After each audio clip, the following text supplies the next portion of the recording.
Dr. Boyce Watkins from Your Black World, Black Business School, and I'm going to do something pretty quick that we talked about today on Instagram. My Instagram account is The Real Boyce Watkins. So if you ever want to join intelligent Black conversations, follow us on the gram at The Real Boyce Watkins.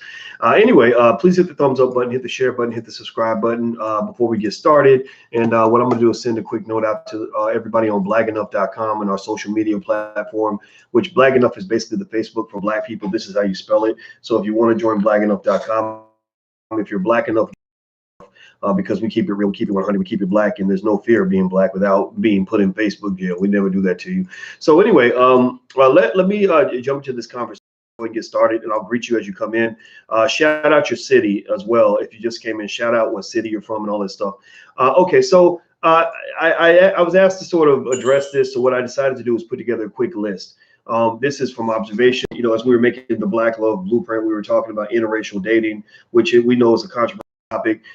First of all, I want to start off by making sure it's clear that we're not judging you based on who you decide to date. I have people in my own family who chose to engage in interracial dating, interracial marriage, all that stuff, and I love them anyway. I don't hate somebody just because of who they love. If you're gay, if you like a white person, if you like an Asian person, I have, that ain't none of my business. As long as you ain't trying to sleep with no children or kill nobody, then that's on you.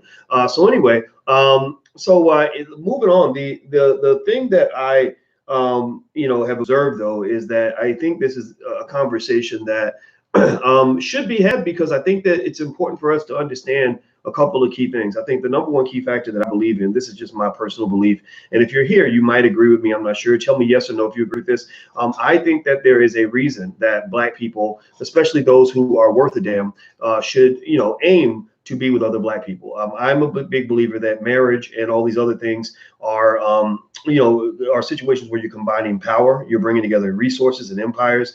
I'm not gonna lie, that brother with Robert Smith, the brother who gave all the money in Morehouse, I had mixed vibes, because if you look at his wife, I mean, no disrespect to his wife at all, but his wife's not Black. I don't know if y'all know this or not, but his wife's not Black, and she's like a Playboy model or something, right? So he knows. I mean, that's what he likes. That's what he likes. I'm not judging that at all. This is not criticism, but y'all know I got to keep it real. I got to keep it 100. And and when I saw that, when I see that kind of combination, I think, my God, so she's gonna lock up $5 billion of Black wealth when he dies, and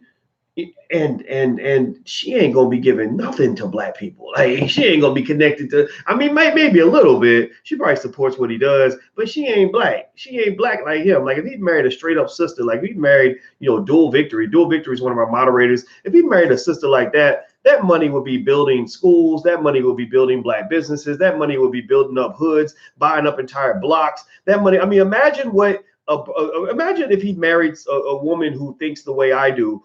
Not that I'd want to marry him, because I don't get down like that. But imagine if he married a woman who thinks the way we do, and what she could do with that kind of wealth. Like, she could literally transform entire cities across the country with that kind of money. If you use it smartly, like, you could literally elevate an entire community out of that. So I'm not gonna get into that. I'm not gonna get mad about it. Well, maybe I am a little mad about it, but I'm not mad at her. I'm not mad at him, because he did a good thing. He gave all that money to Morehouse. I think it's all good, but shit, man, come on, bro.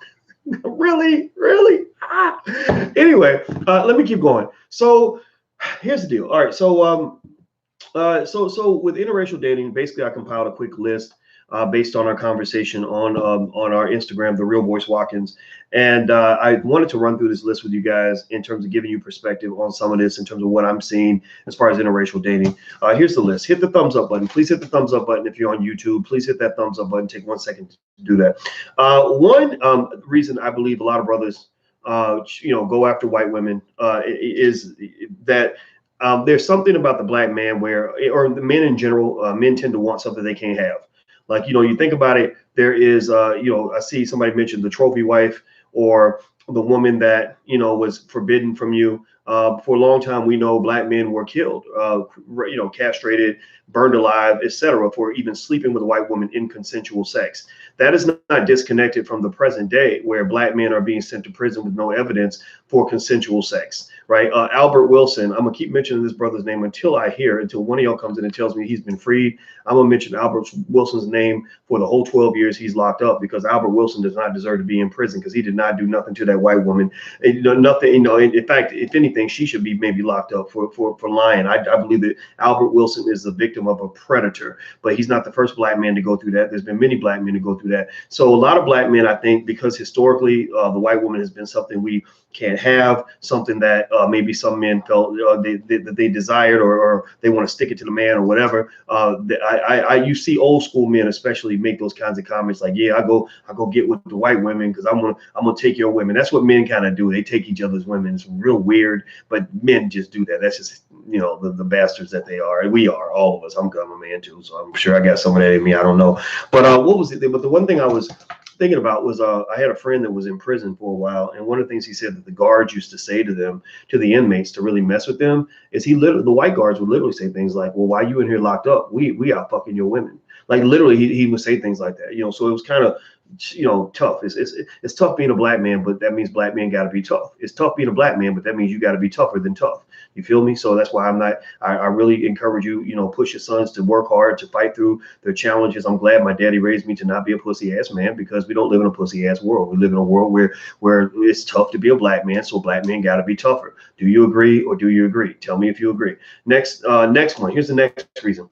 2, the white woman is the ultimate status symbol, the ultimate trophy wife in the minds of some people. The white female has always been exalted and elevated and lifted up and celebrated and worshipped and like a goddess and all these other things, just put on the pedestal in society. When a black man and a white woman commit the same crime, the white woman gets a sentence down here, if she gets sentenced at all. The black man gets sentenced down here. Every statistic, every data set, every analysis, every scholar who's ever done work in this area will confirm for you that if a black man and a white woman commit the same crime, the black man has a greater likelihood of being arrested. The black man has a greater likelihood of being charged. The black man has a greater likelihood of going to prison, and the black man will get a longer prison than the white woman. So the white has always been held up on the highest pedestal of all of American society, and so that's where predatory feminism ultimately came from, is the power of the white female sort of crushing everyone else, attacking everyone else, and saying, if you don't believe what I believe, I'm going to kill you, I'm going to take you down, I'm going to accuse you of something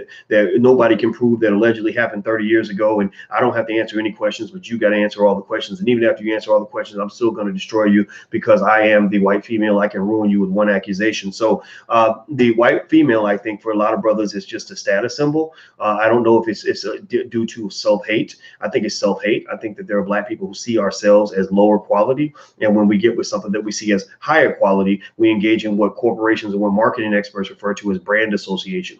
So you feel that your brand as a black person is a low quality brand. My brand as a black man is a nasty brand. It's a dirty brand. It's an ignorant brand. Your brand as a white woman is as pure as the driven snow. It's a high quality brand. It's like going out of leaving Walmart and going to Gucci. Like, why, if I can go buy at the Gucci store, why am I going to go shop at Walmart, right? And so now I'm gonna tell you, people with self-esteem intact, like me, I think my self-esteem is intact, at least when it comes to clothing and all that. I don't need to go to Gucci. You might see me up in Walmart. Could I afford to buy Gucci? Yeah, of course I could. But why the hell would I give you hundreds or thousands of dollars for something just because your name is on it? Why would I do that? If I'm gonna buy some Gucci, Prada, Louis Vuitton, I'm gonna buy the black Gucci. I don't know what the black Gucci is or the black Louis Vuitton is, but I'll find it and I'll pay for that. I'm not gonna pay for no to have some European man's name on my ass. Like, that doesn't mean anything to me, right? So ultimately, I think that there's a perception that the white female is the ultimate brand builder for the black male. And a lot of these brothers, low self-esteem, don't know who they are. They feel that getting with that white woman is a validation, makes them feel better about their existence in this world. Hit the thumbs up button. Please hit the thumbs up button. If you haven't hit the thumbs up button, please do that. We're going through 5 reasons why Tyrone fell in love with Becky, and 5 reasons why I believe, based on my experience, based on what I've seen, based on what I've read, and brothers I've talked to, why some brothers feel that white women are better picks. Also, don't forget, join us at blackenough.com. This is our social media platform. Make sure you sign up at blackenough.com. And also, if you live in Chicago, I'll be in Chicago on Sunday and then LA next month. So you can go to drboycechicago.com or drboycelosangeles.com if you want to come hang out. All right. The third reason why a lot of Tyrones fall in love with Becky's is a lot of these brothers, especially talking about athletes and rappers, they get detached from the community. You look at ASAP Rocky.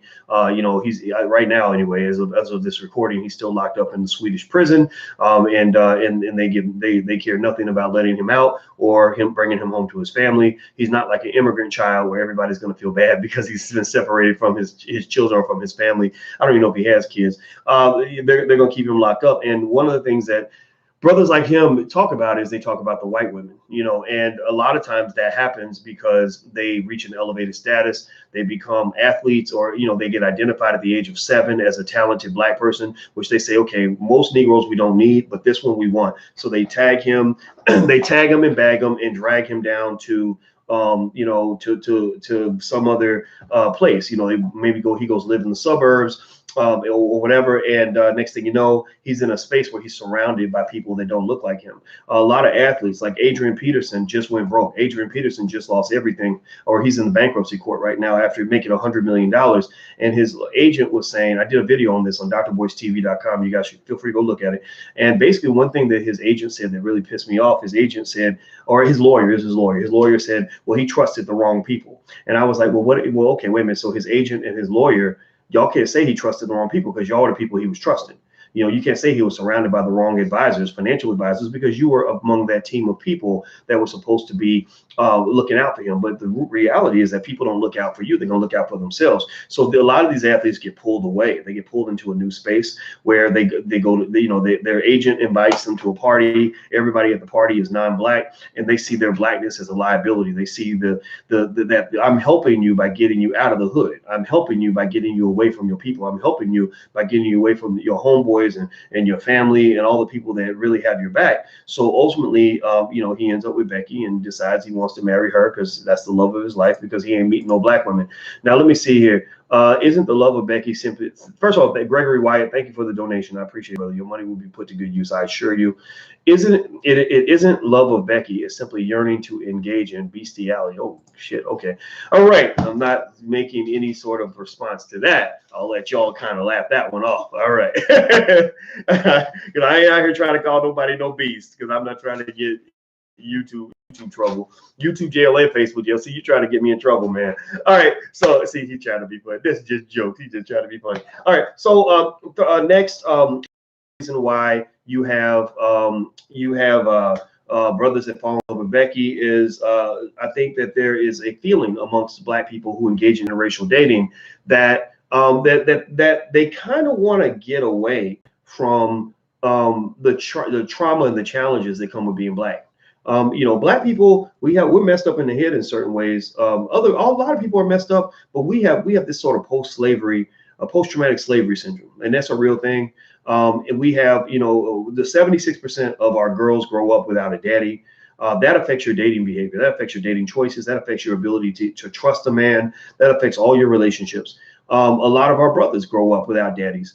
That affects their ability to be men, to do the things that men are supposed to do, because you don't know. You saw your mama being the man of the house, so you don't know. You're kind of in this weird flux sometimes. Not everybody. I'm not just saying a diss on anybody who grew up without the father. I'm just saying, because that's the majority of us in here. I don't know if your dad was around or not. Feel free to mention, to share the experience. But ultimately, there's just a lot of challenges and a lot of trauma and a lot of chaos, that comes with being black. And I think that some people see whiteness as kind of an oasis. The same reason you move out of the hood and you move to the suburbs, because you're like, I'm so glad to get away from that because there's so much hood stuff. I had a little cousin call me not too. They was trying to come up and beat them up because they were making too much noise when they were walking around their apartment, and it's just like, man, I'm like, shit. Most people I know that got money, they don't have to deal with stuff like that.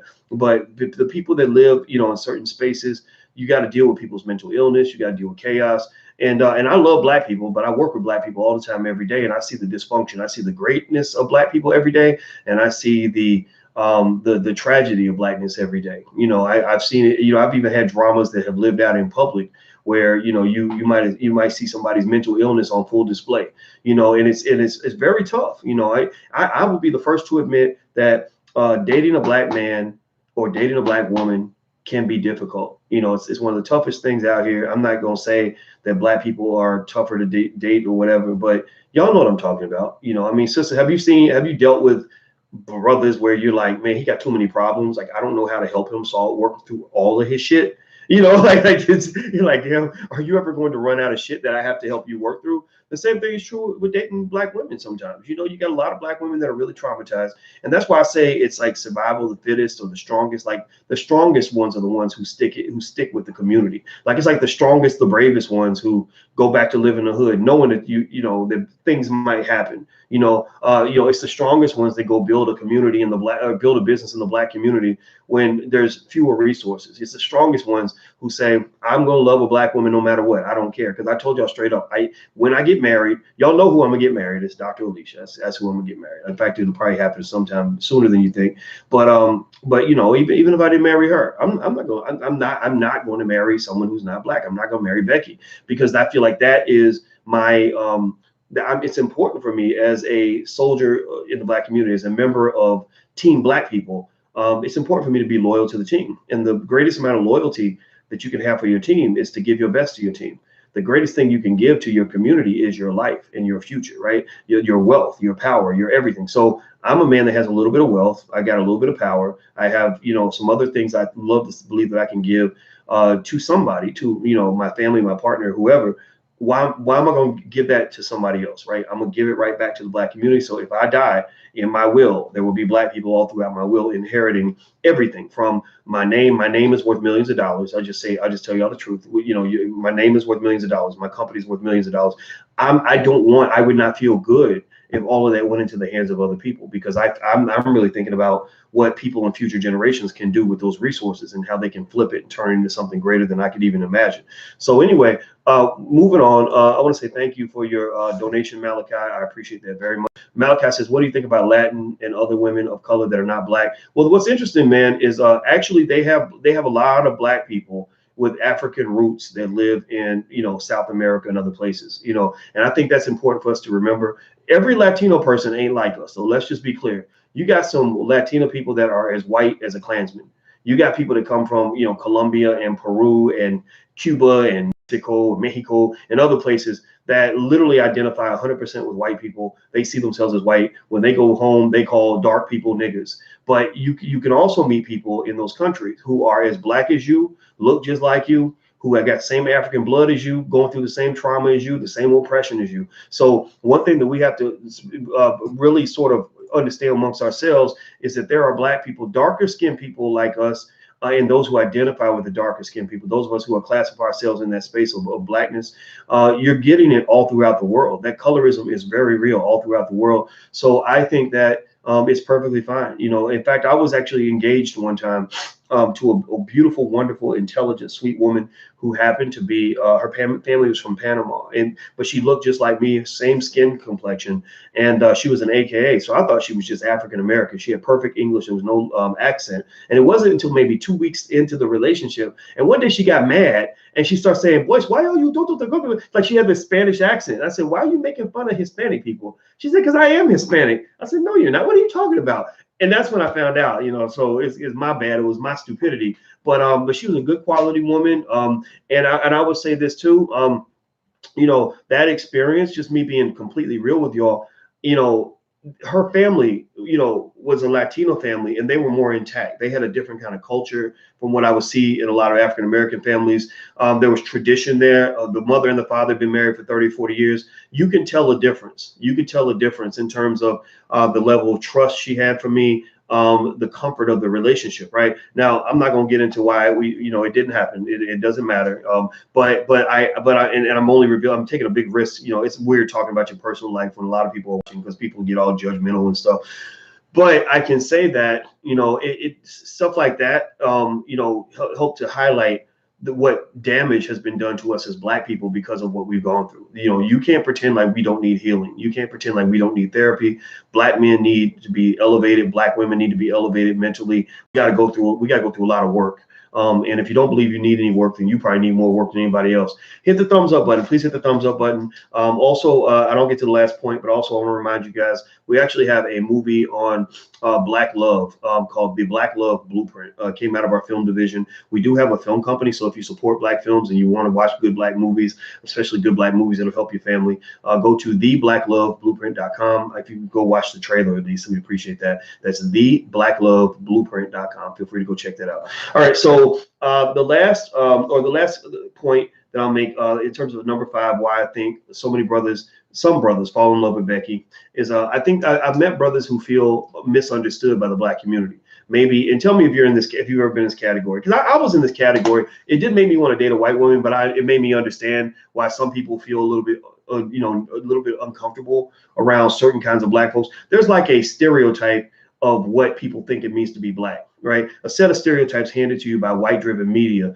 where you're supposed to be able to dance a certain way. Certain comedians are supposed to be funny to you. You're supposed to dress a certain way, talk a certain way, act a certain way. Whatever it is, right? A lot of people buy into those stereotypes. Like a lot of people believe, for example, they believe that when the electric slide comes on or one of those line dance songs comes on, you're supposed to run and jump up and run to the dance floor.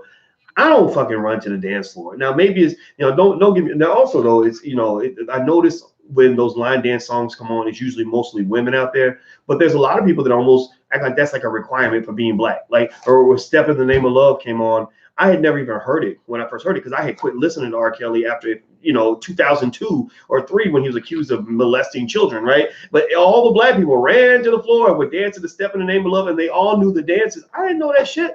I don't know those songs. I was studying, not to say that you don't study, but seriously, like I don't prioritize any of that. Like I prioritize things like, in college, I would prioritize going to the library, at 10 o'clock on a Saturday night. A lot of my friends didn't do that. A lot of my friends would go partying on Saturday night, and they would make fun of me. I'm talking about Black men and women would make fun of me because I wanted to go to the library Saturday night, and I didn't understand why they didn't want to do it too. I was like, you're Black. Like, it's going to be hard for you if you're stupid. Like I don't want to be Black and stupid. I want to go out here and achieve something with my life. But I didn't have a lot of Black friends that would do that with me. And again, it was on my campus, and I'm sure that there were Black people out there that think that way. Don't get me wrong. I'm not saying that smart Black people don't exist or academically dedicated Black people don't exist. I'm not saying none of that. But there's something to the fact that we have, parts of our culture, some parts that are dominant, some parts that are more suppressed, so the dominant part of the culture is, it ain't hard to find Black people playing football and basketball at an early age. It ain't hard to find Black people that know how to do all the line dances. It ain't hard to find Black people that love to watch BET and all that shit. But it is hard to find a Black person who, for example, will pay, hundreds of dollars a month to send their children to like academic preparation centers that help your child get ready for college at the age of 13, 14, 15 years old. I have a friend who's a brother who works at one of those academic test prep centers. And he's like, I wish I could get Black people to bring their children because they're all failing the ACT, because their parents will go out of their way to go to the damn football games, but they won't go out of their way to get their child to Saturday test prep. How the hell you going to bust your ass to get your child to Saturday cheerleading camp, but you can't get them to Saturday test prep? What the hell? What, seriously? So my point is to say that I think that some people, when they feel misunderstood by the community, or that things are happening, that are supposedly Black and they're not Black enough, maybe that's why I got this term Black enough, right? It can create like an insecurity in that person, I think, or maybe a comfort where they just feel like, you know what, I'm just going to date a white woman because they're not going to judge me. They're not going to tell me, oh, you ain't a real brother because you don't eat barbecue ribs, or you ain't a real brother because you don't know how to dance, or you ain't got enough swag. Like I can identify with that because I was like Mr. Zero Swag. I still am. I ain't got no swag. But what I learned was that as a black man, you should have confidence in who you are, period. If you love your community, don't let nobody judge you because you talk white or act white or because you like things that white people tend to like. Man, fuck that shit. Maybe some of us need to go and like do like different things. Like if you want to go diving with sharks and there are only white people there, that's okay. They got black people out here that run marathons. When I go run a marathon, ain't no black people there hardly. But there's usually a couple of brothers there. I don't feel less black because I'm out trying to run a marathon. I'm like, you know what? I'm a black man who doesn't want to die from high blood pressure and heart disease because my fat ass want to sit on the couch and eat greasy food all day. So it's okay to change the game. And I think it's important to have confidence in that and to not let anybody steal your thunder as a black person. Don't let anybody steal that from you. Don't let anybody make you feel that because you don't know every single part of the black code or you don't want to watch Sunday's Best on BET and start praising the Lord and shit, that you're somehow less black than somebody else. No, we need to get out of those stereotype boxes anyway. So so I would say that, you know, I think that part of undermining, you know, the spread of Beckyitis amongst some of the brothers out here that where they really feel like black women don't get them is we have to broaden the range and understand that there's no one way to be black. There is no one way to be black. There is no black blueprint of what black people are supposed to do other than loving black people.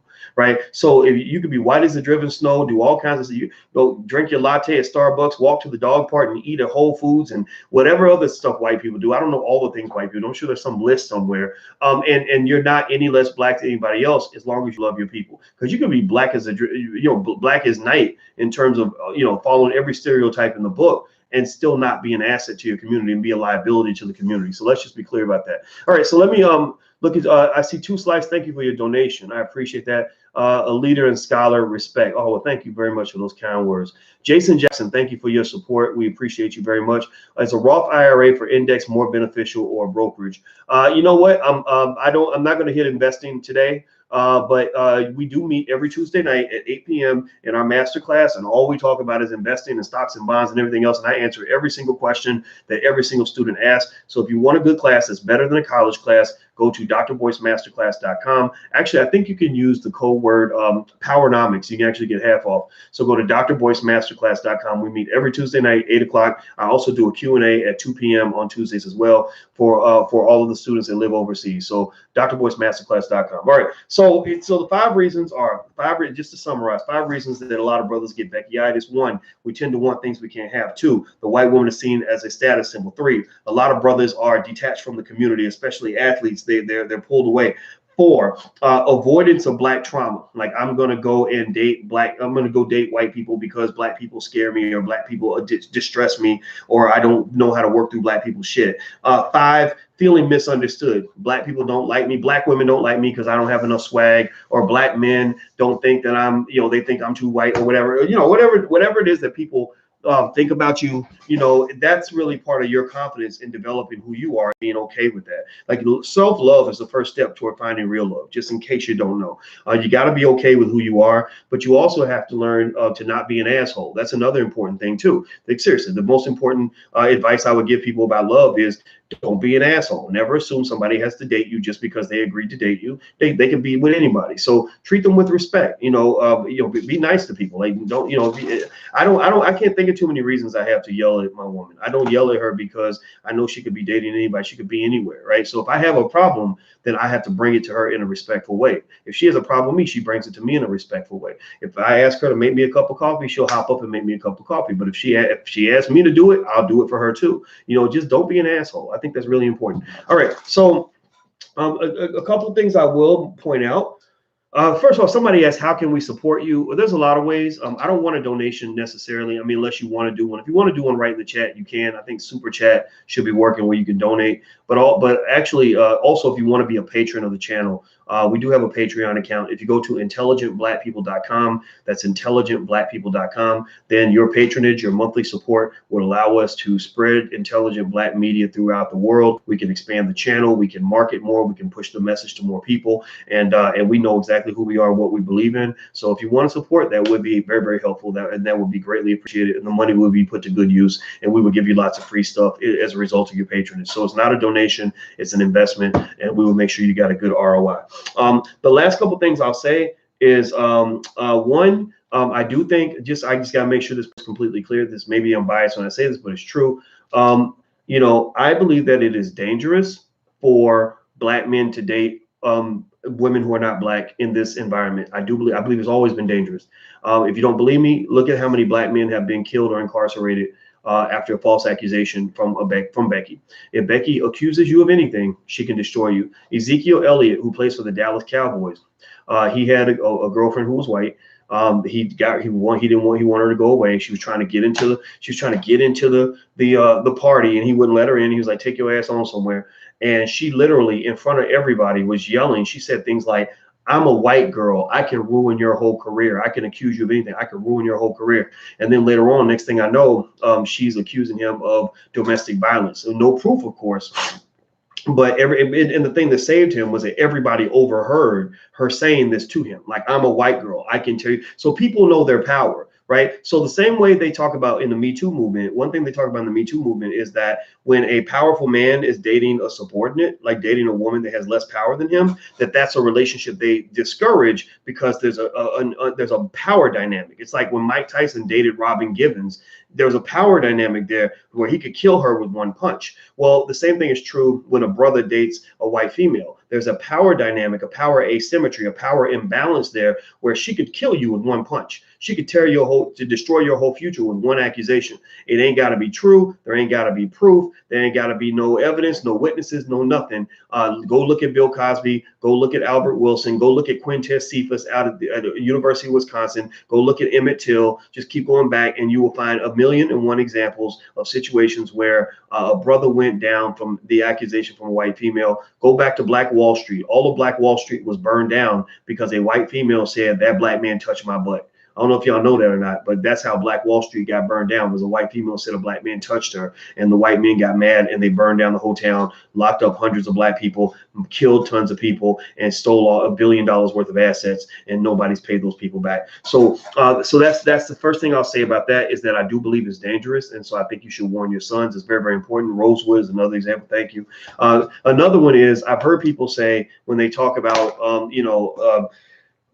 black women dating white men. Dr. Julianne Malveaux came through and alluded to this, and other people have said this, that a lot of times brothers just don't step up to the plate, and that's why women like Serena, married the white guy, and Meghan Markle, is happy to be with the Prince Harry, or other women will marry outside the race because brothers don't step up to the plate, et cetera, et cetera. I think that kind of conversation needs to stop, because when you tell me that there's not anybody, or Kamala Harris, people got mad at me because I asked about Kamala Harris's husband, not because I think that it makes Kamala a bad person that she married a white guy. It's because I was just curious. I was like, how did you go to Howard and become an AKA and meet all these brothers and end up married to this guy? Like, I don't get it. I don't think it's bad. I just don't get it. I like to know that story, right? And people were like, oh, you're shaming her, you're attacking her, you're being sexist, you're being this, you're being that. I said, no. Because when Barack married Michelle, y'all was all over that. And if Barack had not married Michelle and they had said, this is Becky Obama, y'all asses wouldn't have voted for him. Y'all wouldn't have backed him the way you did if he had married Becky instead of Michelle. So if you wouldn't have married Barack, if he was married to a white woman, then how can you get mad at a brother if he says, I question your blackness or your commitment to the community because you passed over black men and chose to date Tom? Now, it does not mean I wouldn't support Kamala. If y'all know, my conclusion was that I think out of all the Democrats, I think she probably is the most qualified. I'm not voting for Democrats or Republicans, but if I were going to vote for a Democrat and I had to, you put a gun to my head, I'd probably vote for Kamala, right? But at the same time, I can ask whatever damn question I want. You can't tell me I can't ask that question. You can't give me that double standard, and you can't feed me this nonsense. I have people say these things like, well, Kamala, no brother stepped up to the plate. Brothers came up short. Brothers wouldn't blah, blah, blah. That's why she had to marry the white guy. Well, you sound just like the black men who say, well, I date the white girls because the black women, they all got attitude. They all got, they don't want to act right. Black women, they a bunch of gold diggers. I've heard guys say these things. I've heard guys in private conversations say, oh, I can't be with no black woman. They all got these attitudes, and they want is money and all this, that, and the other. And I'm like, well, did you date? Maybe you shouldn't be dating so many hooker hoes. Maybe you're dating ratchet ass stripper chicks. Maybe that's why you're running it. Maybe it says something about you that you have this perception of black women, as opposed to black women. Like, you really, like, there's millions of black women all throughout the world, and many of them are very, very nice, very, very sweet people. So how are you going to tell me that you had to go marry a white woman because something's wrong with black women? I mean, if you're going to marry a white woman, go do it. That's all good. I'm not even hating you for it. I'm fine. If you and Becky are madly in love, then good luck to you. I might show up to the wedding. I might not. I don't know. But don't discredit an entire group of people because of the choice you made. Because, you know, it's just like supporting a black business. You know, when you have those people that have one, you ever see those people that have one bad experience at a black business, they're like, that's why I don't buy from black business, because we be messing up and blah, blah, blah, blah. I'm like, well, you know, there's thousands of black businesses out there. Like, there's lots of black people. That one barbecue spot you went to does not represent all black businesses. So why would you say that you're not going to support black businesses ever again because you had one bad experience with one black business owner? That doesn't make any sense. Or or even 12 bad experiences. It doesn't matter. There's thousands of businesses. So what you do is, if you can't find one good black business, you go find another one. So if you can't find, if the one black woman that you chose is not good enough, then it's okay to say, you know, I think I'll just find another black woman who's better than the black woman that I met. Because I could tell you a million stories about, you know, shitty things, experiences, things I've seen with black women. Y'all know how crazy some of our people can be. Y'all know that, right? I mean, I could tell you personal stories about, you know, relationships where I'm like, oh my God, that woman was horrible, you know, but it doesn't make me say, oh yeah, I need to go date Becky because Becky's just so much better.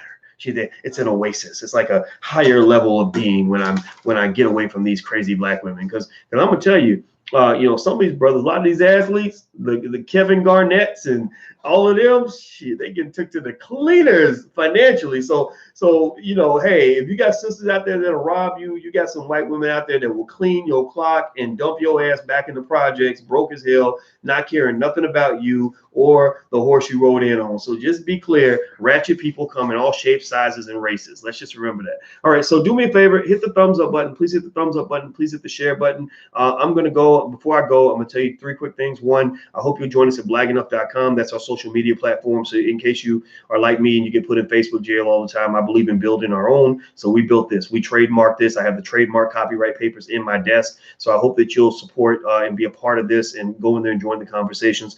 2, I'll be in Chicago and Los Angeles this week and next month. So if Dr. Claude Anderson and I will be in LA, Chicago, I'll be doing a day-long investment seminar. If you want to find out more, go to drboycechicago.com or drboycelosangeles.com. 3, if you want to see our film on Black love and Black relationships, go to theblackloveblueprint.com. That's theblackloveblueprint.com. The film can either be seen on our platform or can be seen on Amazon Prime. It's all out there. So we are building a Black Hollywood. We're making another movie. We're making a movie called Black Capital, which is about 4 young brothers on the rise, like financially, stuff like that. Peter Parker's the director. He's a very well-respected director. Black Love Blueprint was directed by Dorian Chandler. These are powerful, amazing young Black filmmakers that you need to know about. Rick Mathis, I'm working with him on a film called Young Moneymakers. It's about children, Black children, building wealth, making money, starting businesses, building the future. We got to support our babies. A community is only as strong as its children. So if you want to learn about that film and that project, or support, be a part of it, etc., or be an executive producer if you want to, go to weyoungmoneymakers.com.